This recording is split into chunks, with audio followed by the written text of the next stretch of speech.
And that's what the Russians haven't been able to do. They throw their mobilized forces into the front line, and they just get killed. The Ukrainians will want to be different. They have been different. Their soldiers have been better. They're fighting for their country, but they've got to have the skills as well. Otherwise, what you end up with is really just very small teams. What the Ukrainians want to be able to do is fight in big teams, the orchestra of war, bring all the tools at their disposal together against the Russians. Hello and welcome to Frontline for Times Radio. I'm James Hansen, and today we're talking about the latest on the war in Ukraine with Major General Rupert Jones. Rupert was previously the UK's most senior commander in Iraq. We always value his insights here on Frontline. Rupert, thank you so much for joining us today. James, it's a pleasure. Nice to see you. I wanted to start with the events of recent days. Ukraine appears now to be conducting some successful drone strikes as far north as St. Petersburg, causing a fire at a gas storage facility. Also, the Russian Defense Ministry says a drone targeted an oil terminal in St. Petersburg last week. How significant do you think those attacks are? Well, they do feel significant, don't they? They are striking deep into Russia, into their national infrastructure. And I think, there's been pressure from Western nations on Ukraine not to, if you like, spread the war, take the war into Russia. And one can understand why that was the case.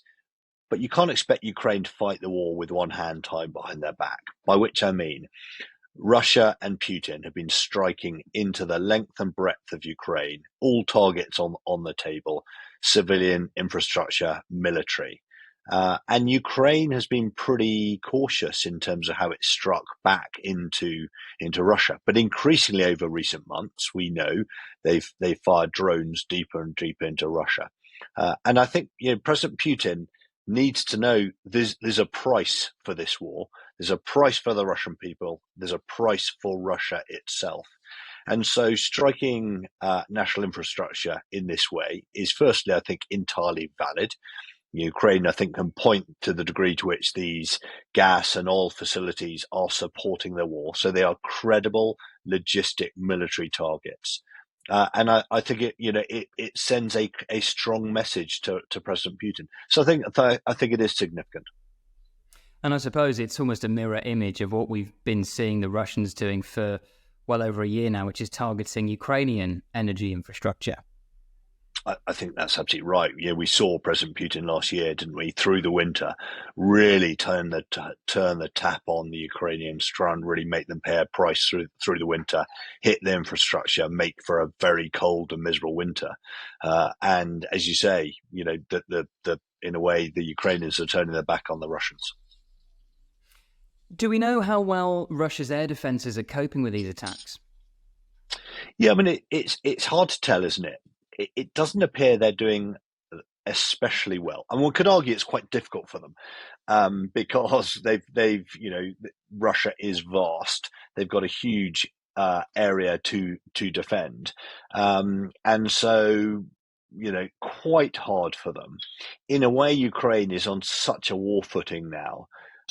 And they know where their vulnerable targets are. They know where their critical infrastructure is. And so they can concentrate their air defenses probably more effectively than the Russians can.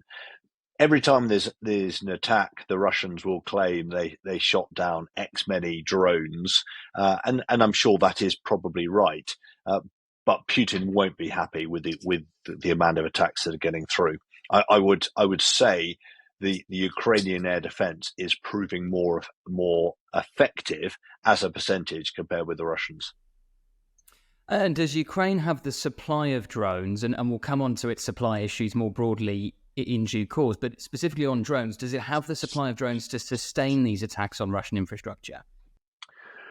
Well, I mean, drone supply is undoubtedly a challenge. We know that, but the Ukrainians have demonstrated incredible innovative zeal through the war so far, and there's a big push by Ukraine at the moment to kind of make more homemade drones and training more and more Ukrainians to pilot those drones. So yes, of course, they want more drones coming from international partners, high-tech drones. But I think they're being clear-eyed about the supply of Western arms, and they're kind of gearing up their homemade drone capacity, seemingly very effectively. Let's talk about what we've been seeing on the front line in recent weeks, Rupert. And Russia has managed to capture the village of Krok-Malnoy, and it continues to advance on Avdiivka. What is your reading of the latest situation? Yeah, I mean, I think there's sort of two elements, aren't there? So we saw the Ukrainian much vaunted spring offensive last year slowly run its course, and it didn't deliver the objectives everybody had hoped. And towards the back end of last year, the Russians sort of seemed to go more on the offensive. Avdiivka, as you say, they kept the pressure at Bakhmut and elsewhere. But in doing so, they continue to suffer extraordinarily high losses.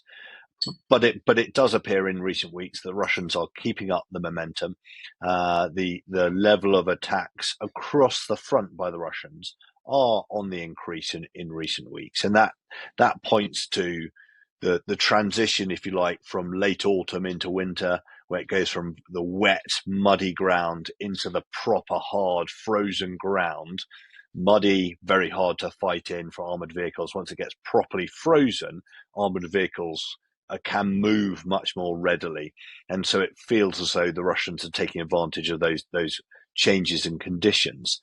But let's be clear, the gains they're making are still really very small, and they're paying a huge price in human losses for those gains. Can you see any prospect for either side making a breakthrough out of this stage of what appears to be very positional warfare?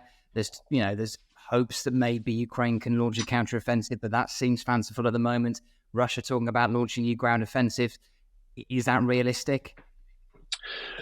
Well, so if we take the Russians first, the Russians haven't shown much kind of operational level acumen through the course of the war. And so whenever they have tried to mount offensives, they've just been very attritional in their nature, putting, pretty poorly trained troops into the front line. People describe it as a meat grinder, not a terribly attractive expression, but probably, has relevance.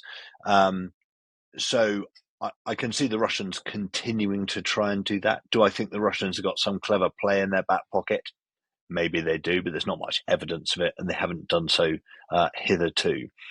As to the Ukrainians, as you said, there's lots of talk about what are the Ukrainians going to do in 2024.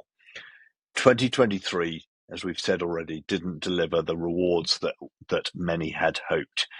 And the West really only has itself to blame for that, because, we didn't give them the support they needed early enough in late 22 so they could train through through the early part of 2023. So they didn't have the equipment they needed. They didn't have the fulsome support of the West. Many have said that the West was giving them enough support not to lose, but not enough support to win. We trained their troops, but let's not kid ourselves. We weren't giving them very much training. They're coming to UK and elsewhere. They're being put through a pretty basic, very impressive training, but it doesn't make an army of these troops. And so, again, some Western observers were criticizing the Ukrainians for the manner in which they were fighting last year. Well, their troops weren't especially well trained, so they were doing the best they could in the circumstances that they faced. So I think that's the first thing to reflect. Looking into 2024, what will they do? There's a lot of talk that they will kind of almost pause. You describe positional warfare, and they'll try and consolidate through 2024, build up their forces, train their troops better, hope that more Western equipment comes online, and that 2025 is then another big year. I suspect there's some truth in that, but the Ukrainians have got to be very careful, because they've had the initiative through most of the war so far, and they won't want to give that up. They want to maintain some momentum. Now, the attacks on St. Petersburg and elsewhere will be part of that. That keeps Russia on the back foot, tries to keep the initiative. But I think they're going to need more than that. So yes, even if they do largely pause, they will still, I would suggest, want to look for opportunities to keep knocking the Russians on the back foot. And you mentioned, Rupert, the issue that the Ukrainians have with training. Is numbers still an issue? I mean, obviously, President Zelensky has announced the mobilization of an extra 500,000 troops. Is that going to be required this year? Well, I mean, they certainly need more troops. You know, we focus on Russian casualties, but we know the Ukrainians have suffered very heavy casualties as well, haven't they? Terrible casualties. So of course they need those troops. You know, not least because if you're going to make headway in one area, mount an offensive, you need to hold elsewhere, and just holding the front line requires a huge amount of troops. It's brutal on the front line. They need to rotate their troops in and out of the front line if they're able to. So we know they need to train more troops. We know that that's been an issue for them, getting the right sort of people sufficiently well trained and equipped. And I do think it is a concern for the Ukrainians being able to, yes, as you say, mobilize those troops, but equip them and critically train them. Train them as individuals, then bring them together into small teams and big teams. And that's what the Russians haven't been able to do. They throw their mobilized forces into the front line and they just get killed. The Ukrainians will want to be different. They have been different. Their soldiers have been better. They're fighting for their country, but they've got to have the skills as well. Otherwise, you know, what you end up with is really just very small teams. What the Ukrainians want to be able to do is fight in big teams, the orchestra of war, bring all the tools at their disposal together against the Russians. And is the Russian casualty rate that we've been seeing, is that sustainable? I mean, you use the analogy of the meat grinder, and clearly that's a tactic that Putin is willing to use. But will there come a tipping point when they can no longer sustain these losses? Well, you know, history would suggest that the Soviet Union, now Russia, have an incredible ability to absorb losses. You know, you look at what they absorbed in the Second World War. It's almost incomprehensible. You know, they are still fundamentally, you know, the same people. So they have incredible resilience, and we should not view a strategy as, you know, wearing out Russia's supply of manpower. I think that's a really poor strategy, because Russia has demonstrated it can absorb losses beyond the comprehension of Western nations. Now, that is not to say in this war they will necessarily do that and be able to do that, but I don't think it's a sound strategy to think that just by imposing huge amounts of manpower losses that the Russians will lose. It is possible that they will run out of the industrial base to support their recruits. That's a different thing. You know, can they equip them? Can they get all the sustainment they need for those troops? And it is possible that Putin loses the battle at home and that people turn against him. But again, I think that would be a fool's errand by the West to believe that's a strategy. If it happens, all to the good. But our history would tell us that Russia has the potential to absorb the losses that are being imposed on them. Given what you said, Rupert, about the situation on the front line, if you were in General Zelensky's shoes, what would you be setting as your objectives?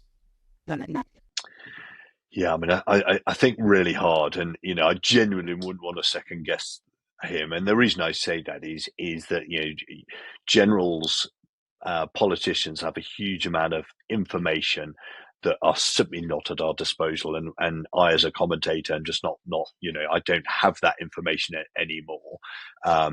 And these are hugely nuanced decisions about what the intelligence is, what the force dispositions are. So I'm kind of guessing, if I'm brutally honest, and any commentator who claims that they're not guessing to that sort of answer is probably kidding you. But I take you back to my macro observation. I think he'll be saying to Zelensky, we have to maintain momentum. And yes, you've got to build up the might of the nation. And if that's not until 2025, then fine. But on the front line, I've got to keep my morale up of the troops. If the troops just sit there, taking the attacks from the Russians, that's very, very sapping for morale. So I'm sure he'll be saying we've got to continue to take some objectives. That may well be down in Kherson, where you're crossing the Dnipro. That seems like a rich seam where they may be able to exploit, but exactly where he judges he wants to make those advances, it's very hard to tell. But I'm confident he's just not going to want to sit out 24. It's too tough for his troops to do that.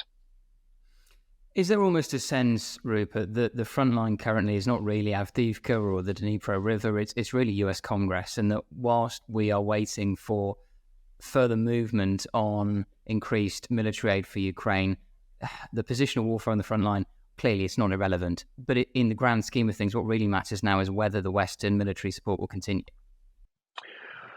Well, I mean, you can certainly make that case, can't you? And it doesn't. It seems awful, doesn't it? That's the conversation. Ukraine is fighting for its very survival.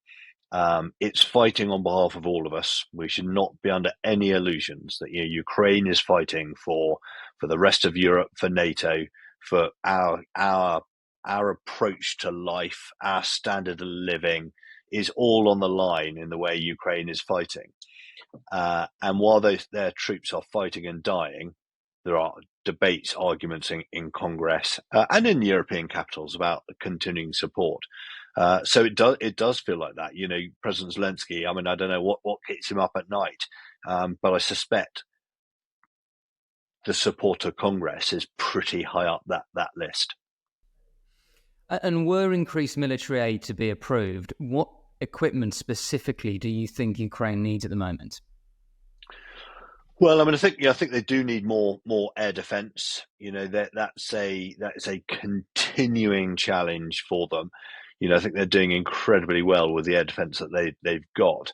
But we know the Russians can penetrate. We know the Russians can hit their national infrastructure. So I think air defence would be very, very high up on the list.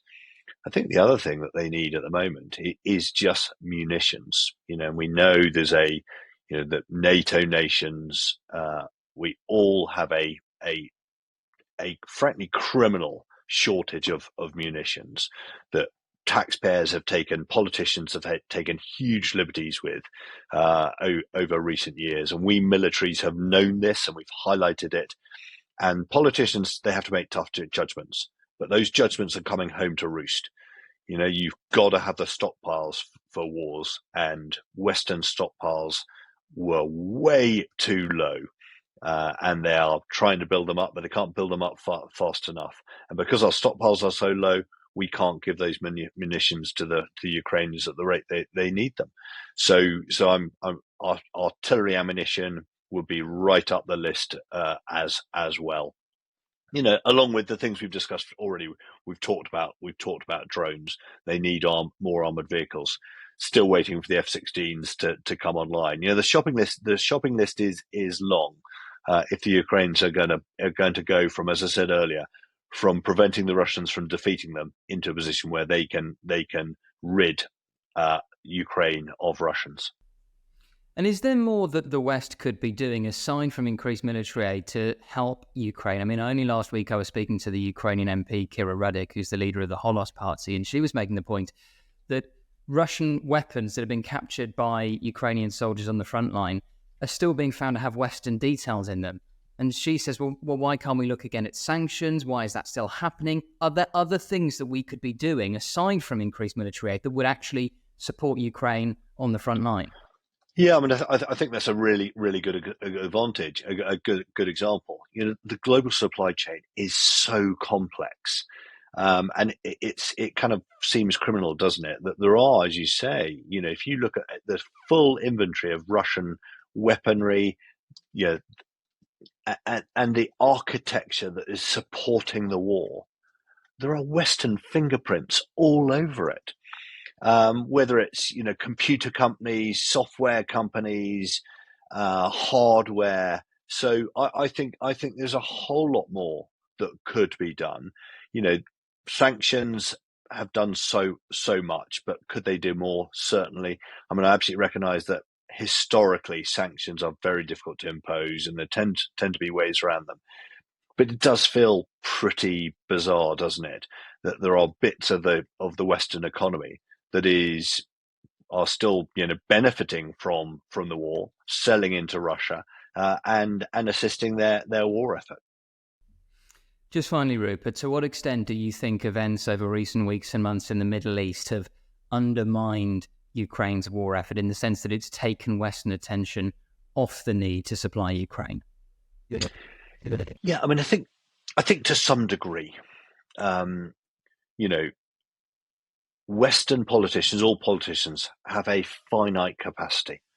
There's only so many hours in their day. There's only so much mental capacity they've got, and their civil servants, their architectures, their government machineries have finite capacity, and you can't escape the fact that when there's another huge strategic challenge facing the Western nations, the United States in particular, trying to assist the situation in the Middle East, trying to help Israel deal with Hamas. That of course distract. I mean, just look at Secretary Blinken. He's been back and forth, back and forth, back and forth. While he's doing that, he can't also be fully committed in his mental capacity onto Ukraine. It's a fact, isn't it? And the West, the United States in particular, have been sending weaponry to support Israel's fight. To what degree some of that weaponry would have been headed to Ukraine is a moot point. But again, there is a finite capacity. The Western munitions capacity is finite, and it can only be sent in so many directions at once, if you like. So look, it's an unfortunate byproduct of what's happening in the Middle East. But I think President Zelensky's been very clear-eyed about that, and I don't think he's not kind of pointing fingers or complaining about it. That's the nature of the global environment at the moment. Major General Rupert Jones, we always appreciate your time. Thank you so much for joining us today on Frontline. James, a pleasure talking to you as always. Thank you for watching this episode of Frontline for Times Radio. For more on the war in Ukraine, subscribe to the Times Radio YouTube channel. Listen to Times Radio on your digital radio, or you can read the Times online with your digital subscription or in print. Thank you and goodbye.